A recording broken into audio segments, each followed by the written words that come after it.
Hi there, it's Mark, and welcome to Book-ramble. This is a tag, and it's all thanks to Dan Thompson, who, of all the booktubers that I've come across, is one of the most erudite and highbrow I've ever come across. And thank you for the tag, Dan. I hope I do it justice, and yourself. Please go over to his channel. He does some wonderful things. He will talk about books and stuff that, well, I've never heard of. So it's great.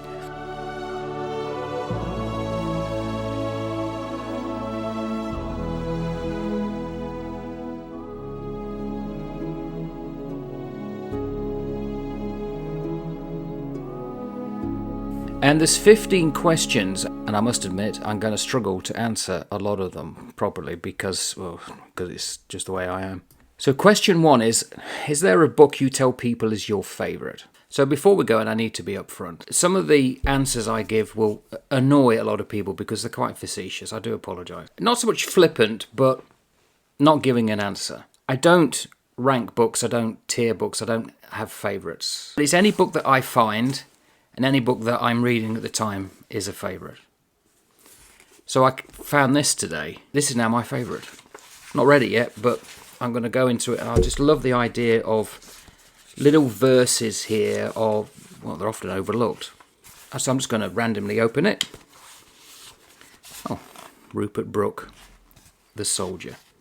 If I should die, think only this of me, that there's some corner of a foreign field that is forever England. There shall be in that rich earth a richer dust concealed, a dust whom England bore, shaped, made aware, gave, once, her flowers to love, her ways to roam, body of England's, breathing English air, washed by the rivers, blessed by sons of home. There are books that I favour, and I think one of the questions coming up is going to be, 7, a book you have reread the most.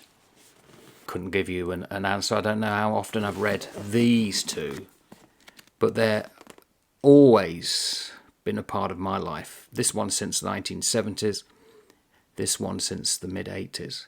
I don't tell people these are my favourites, these are the ones that I often read.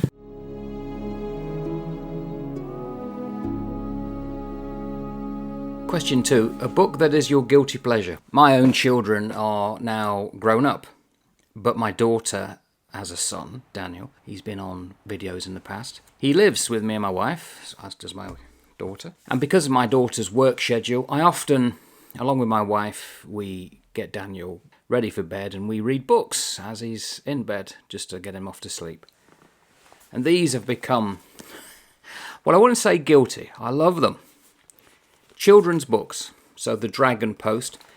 This one specifically, I really do like because inside you get these letters that you have to open up.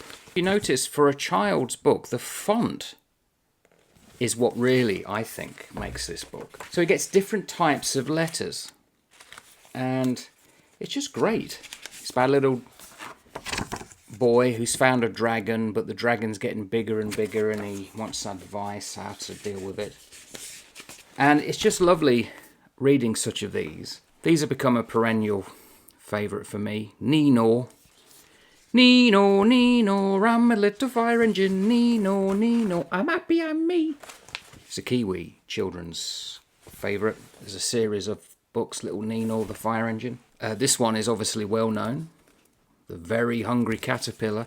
So I just love reading these, and it reminds me regularly that children's books are wonderful because they're so vibrant, so bright, and they're very succinct. The text is pared down to the minimum. It often repeats because that's what children love. Very simple, and it's the whole package of artwork and rhyming. It's just wonderful to revisit that stuff, especially now. We often abandon stuff from our childhood, but it's nice to remain childlike. Not childish, but childlike. This wonder, this awe that children's books give us. So that's a real pleasure. I just wouldn't call it a guilty one.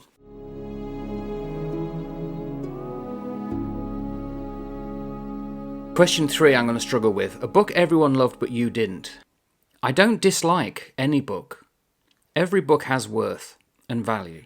Somebody has spent a lot of time writing that book, and if it's published, such as this, then a publisher has put it out, and often repeating over the years. I'm getting to really like this book, really enjoying it. I'm going to do 3 episodes with Pride and Prejudice, because it came out in 3 volumes. And it's just wonderful, sorry, I know I murder books, the way in which a very young woman was very able to capture the thoughts of a man. I'm talking about Darcy now and what he says. Even if I didn't like it, I wouldn't say that a book everyone loved, but I didn't. Everything has value and worth, and I think we need to remind ourselves of that.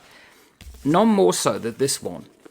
I introduced this book to a guy I used to work with, know quite well, an avid reader, but had never read Master and Commander, and he couldn't get beyond halfway. It is very technical, the way that O'Brien introduces how the ships of old worked. He has Maturin go round with a character called Babbage, a midshipman, going around, and the midshipman's trying to show him or introduce him to the types of masts and yards, and effectively the reader, if it's for the first time along with Maturin, can get lost. And I'm in 2 minds as to whether that was the intention or it was just Patrick O'Brien trying to show the reader when it first came out in the 60s that he knew about ships. Bit too technical, and he put it down. He couldn't read it, so he's never had the benefit of going through and reading the follow-ups. Absolutely stunning books. Post Captain, the follow-up to this, and then HMS Surprise and Desolation Island and all those. Treason's Harbour, fantastic set of books. So he would turn round and say a book everyone loved, but he didn't. But I think that doesn't serve a purpose. I think the purpose with books is to introduce us to different points of view. We may not agree with them, but then that's the benefit of it. So I couldn't answer question 3 in a proper manner. I do apologise.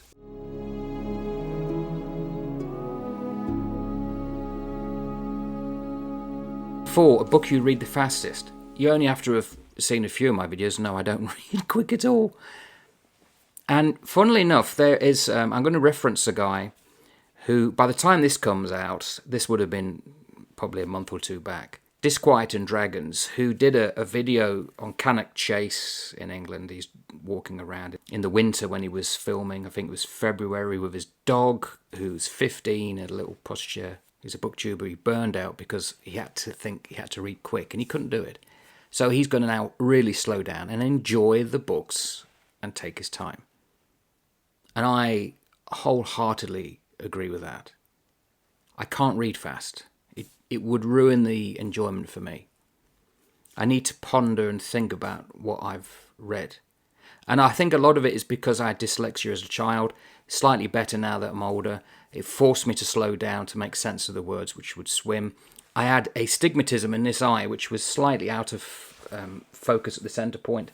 And strangely, when I hit 50 and I went to have an eye check, the woman looked a bit disconcerted, and I thought, well, I hope she's going to tell me I've got degeneration or something. And she turned around and said, have I got the right notes? You had astigmatism. I said, yeah. I said, well, it's cured.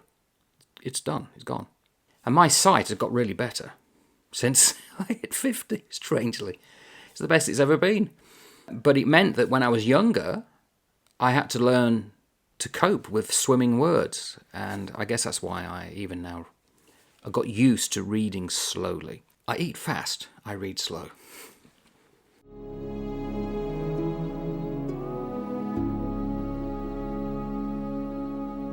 Five, a book that deserves more hype. Again, a facetious answer. Every book deserves hype. We should big up all authors and books who have a go. We may not like the book, but hey, the author has succeeded because they tried. And I think that's the key. We love books, do we not?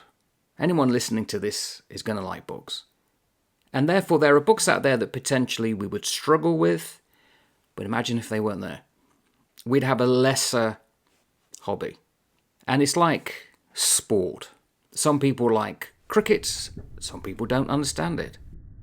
Some people like baseball, some people like football, soccer. Whatever your likes are, over all of that is endeavour of sport, using the body. And it's entertainment. And that's, I think, how we ought to look at books. There are different parts of bookery that we like and some we don't. Some we'll never visit in our lifetime, but probably could if we put our mind to it.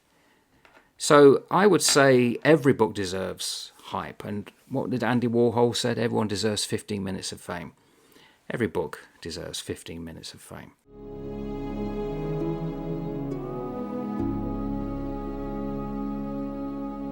Six, a book that is becoming a movie, TV show. I'm not sure how to answer that one, because it would give the impression that you just got to, do you know a book that's being made into a TV show? So I'm going to approach this one with the idea of different media. Well, think about James Bond, Casino Royale. We now know James Bond as a series of films in the 20s now. At least 22 films have been made, I think. But originally, when the books came out, the first ever Bond was a radio play in South Africa. Then it became, I think, a mini TV series in the 1950s, and then, of course, Dr. No. So if a book becomes a movie TV show, the thing that I always bear in mind is I tend not to look at them because I prefer the book. Because when you read in the book, you picture things in your mind that often can't be replicated in another medium, like a TV drama, because they necessarily won't have the budget, especially this book. Even though the film Master and Commander is superb, that film combines this and a seventh in the series, The Far Side of the World. And there are scenes lifted out of the book that come into the movie. And a lot of money was spent on that. But even now, when I look at the movie and I love it, they don't quite get the C right. It's impossible to get things that's in your mind also, as you would want to see it in the film. Because actors or actresses, they're not going to go out to see if they suffer from seasickness and then film in a storm. You just can't do that.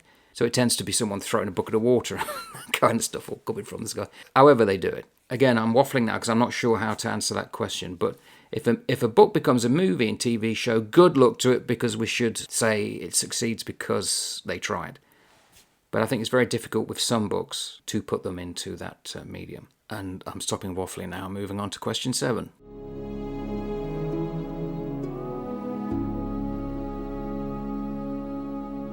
A book you have reread the most, possibly along these two. This one. I love James Amidge, you know. There's a scene in the book, the second book of Master and Commander, Post-Captain, where Aubrey, the captain, writes an advert to try and get men to come and work on his ship. He opened the newspaper and the words he wrote jumps out at him. Well, this is this. I could read this now and things jump out and it just jogs my memory.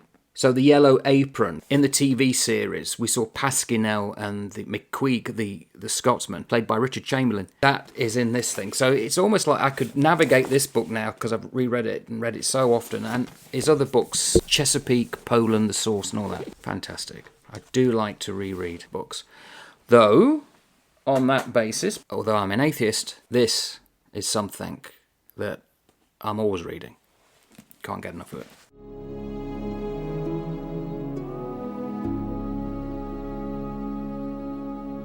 8, a book from a genre you don't typically read. This is linked to a book Everyone Loved But You Didn't. I'm not fully invested in the word genre.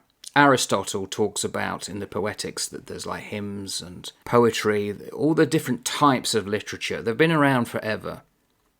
And the human mind likes to make sense of what is nonsensical, which is why we have maps, which is why we live the life that we do. And genre is that French word that became very popular after World War II, along with postmodernism. So this is the Norton Anthology of English Literature. And I'm currently getting to grips with, I'm a book murderer, so I do apologise in advance. There you go.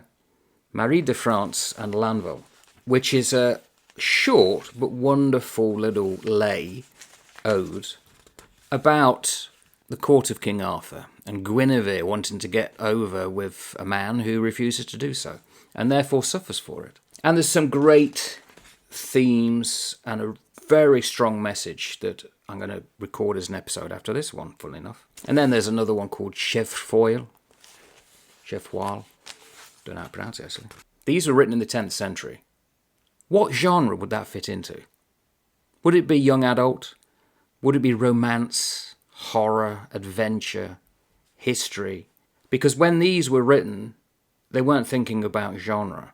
So if you were to do a genre you don't typically read, that means you're not reading certain genres. Well, with the classics, and the classics I mean from the classical historical era, not the 19th century, so anything up to the Renaissance, those books that are considered classic that are with us because they survived.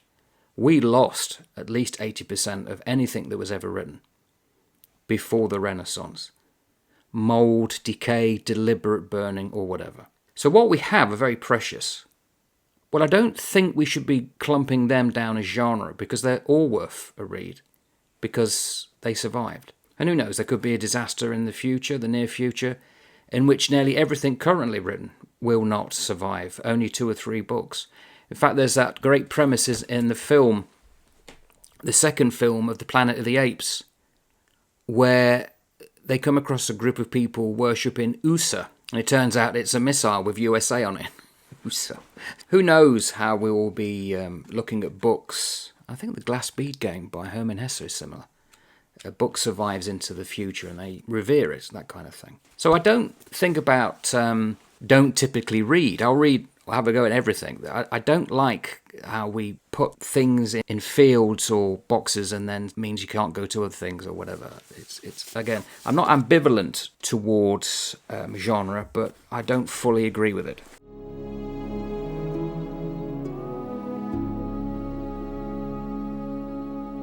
So 9 is actually very similar to 5, a book that deserves all the hype it gets. So I'll pass on to 10. A book you usually recommend when asked to give a recommendation. You know, I've never been asked. I don't think I've ever been asked to give a recommendation. I think people give me a wide berth. Don't ask him, he reads some weird books.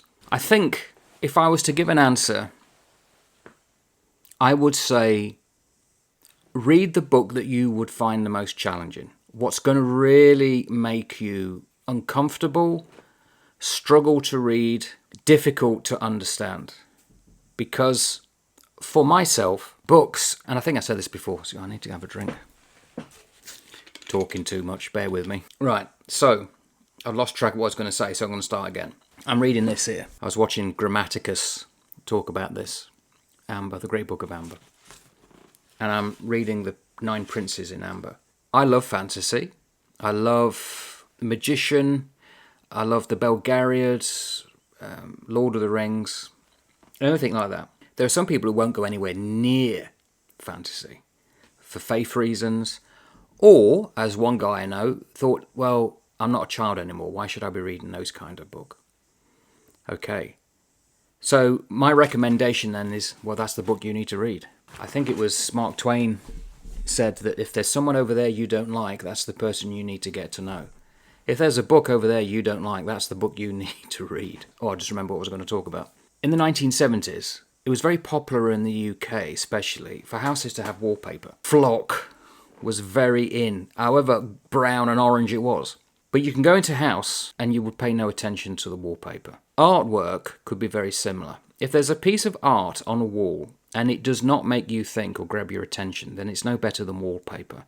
And it's the same with books. If a book exists and it doesn't grab your attention or make you think, it's just wallpaper. So I would recommend a book that challenges you. And I think I've answered that question now.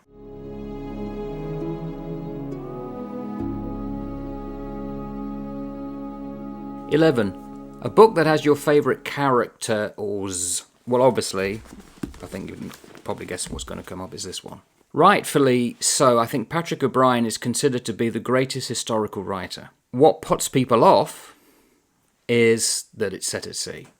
But the way in which they are written as a pair, Maturin and Aubrey, is just sublime. I've never come across anything better. And this is over a 20-book canon. It's called the canon by fans. The second book, Post Captain, is actually mainly on land. It's very Jane Austen, Mrs. Williams and Sophie. So it just pictures that time and place superbly well. And because Patrick O'Brian, when he was interviewed, and he wasn't a pleasant man, I have to admit, he was quite garrulous, very quick, hot off the collar.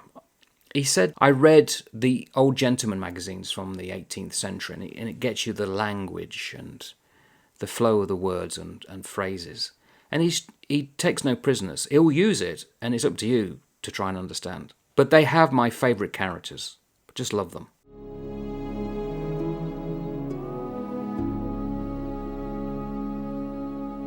"12. A book you wish you could live in." Only if I was part of the Fellowship. I wouldn't want to be an orc. The world building of Tolkien is a study in itself. His use of language and names, I think a lot of writers could take heed of, and that they're all in line with their cultural backgrounds.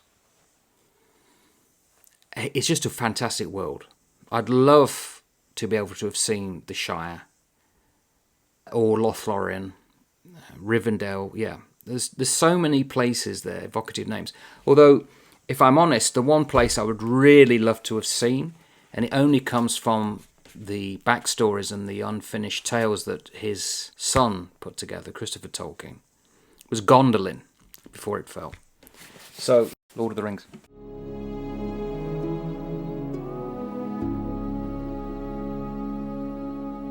"13. A book you thought you would hate but ended up loving." I think I seem to be a repeat of another one as well. So I've gone to 14. A book that made you cry. Apart from one I dropped on my foot and it getting hurt. I can't say there's a book that's ever made me cry. There's a book that made me laugh out loud once. That was Cocoon, but not on the second reading. Perhaps it's just me. I've never cried personally at a book. There are some books that really have emotional baggage and a lot of weight about them because of the way that they depict gruesome times and places. The Good Soldier Schweik is one of them that I remember reading from the 1980s, and the artwork that's in it. And it's just about this soldier in World War I think it's the Austrian-Hungarian Empire. And it just maddened me to tears. Some of the lunacy that he has to come up across, and because I was in the Navy then. So I probably resonated it because of that. Bureaucracy.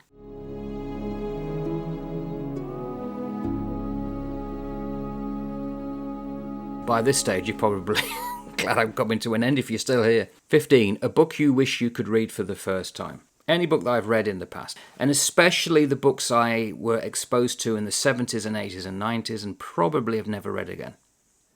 Because I think I wasn't ready to receive what a lot of them talked about. This book I did in this book, and a lot of fantasy, but I probably would have come across certain anthologies, certain poetry that, and therefore put down and didn't bother with. I'd love to be able to read them again for the first time. And in fact, in many ways, if I was to pick them up again and read them, they are, because I can't remember half of them. So it's like reading a new anyway. And I think even, and this is going to sound a bit implausible, but like a book like this I know so readily well, I've never read it to talk to camera. So it'll be almost as though you're reading it for the first time, which is a joy. Dan, fantastic tag. Thank you very much. I'm going to tag some others in return, although I may actually do it this way, because I did a joy of reading tag, and one of the listeners said, "Oh, I think I'll do that in the future," and then I tagged her. Anyone can do it. You don't have to tag people. So this is open to everybody. If this already exists and you've done it, fine. But if you'd like to do it, please. The only thing I would ask is I'd love to be tagged in return so I know that you've done it so I can pay attention. So a wonderful little thing to do. So thank you, Dan. Wonderful. Please go over to Dan and say hello. But otherwise, ta-ta for now.